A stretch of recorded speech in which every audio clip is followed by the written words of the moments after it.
one and all, thank you for being on our call. I'd like to at least acknowledge once again the fallen Black citizens and honor their loss and light that they contribute to our society and world.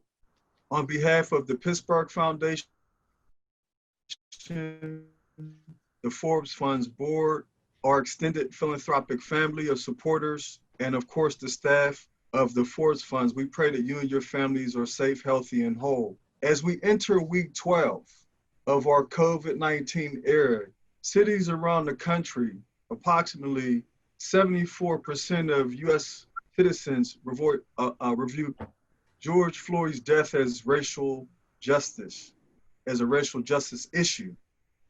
Some of these cities are considering new and comprehensive sweeping changes to policing in light of new comprehensive public safety approaches.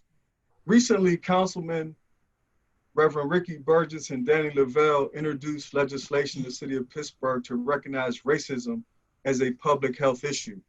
Most recently, County Council Livia Bennett has also pushed for similar legislation, and she's on our call today and she can speak to that if she wishes.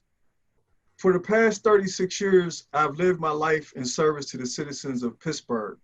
During that period, I've worked on racial justice issues, education equality, juvenile justice, social justice, economic equity, and other issues. Over the course of that period, it's been very difficult for me at times to convince my colleagues to have a deeper understanding of the disparity and challenges facing Black people in Pittsburgh.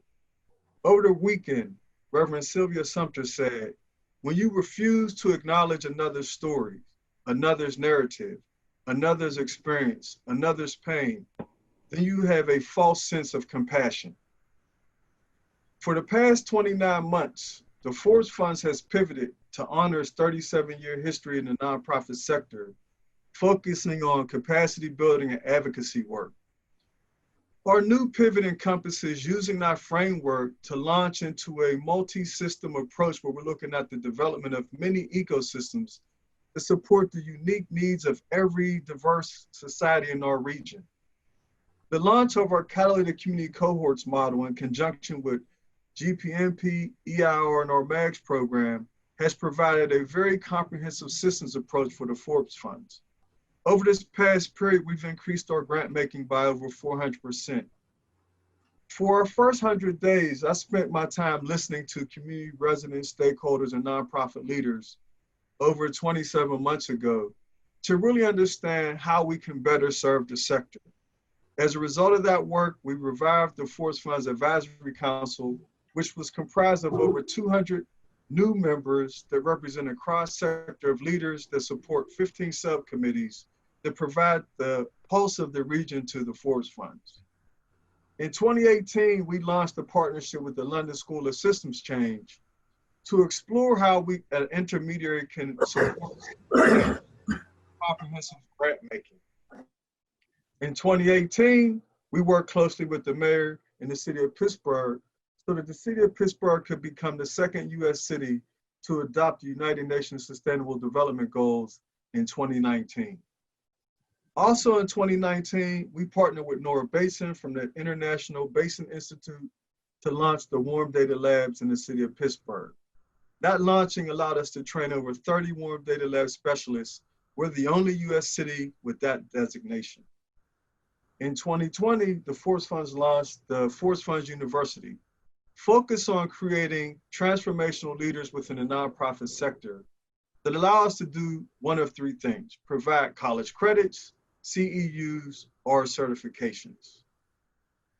In 2020, once again, we partnered with Nora Basin to create People Need People.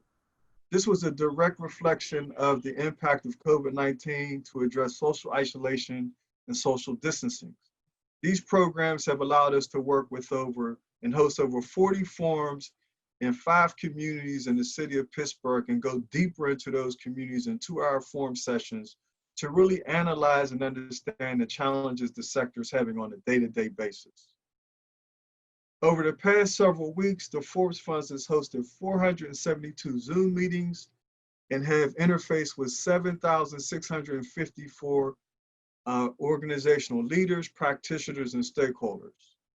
In a recent analysis by analysts, it is projected that we will need $16 trillion of investment over the next 10 years to restore our economy. The question we've always posed to the sector, how do we innovate in this moment? What are the necessary pivots? How do we look at our past and recognize we can never return to that again? And how do we preserve the increased importance of the role of the nonprofit in a sector where we have decreasing resources? This notion of strategic alignment has never been more important than it is today. And so we're happy to have two guests on that we believe are trailblazers in their own right and will speak cogently to these particular issues that can help us create bridges and links to how we work across sector to create policy change, impact state and federal government, and also look at how we galvanize the local region. So without any further ado, I will turn it back over to Olivia Benson, our COO.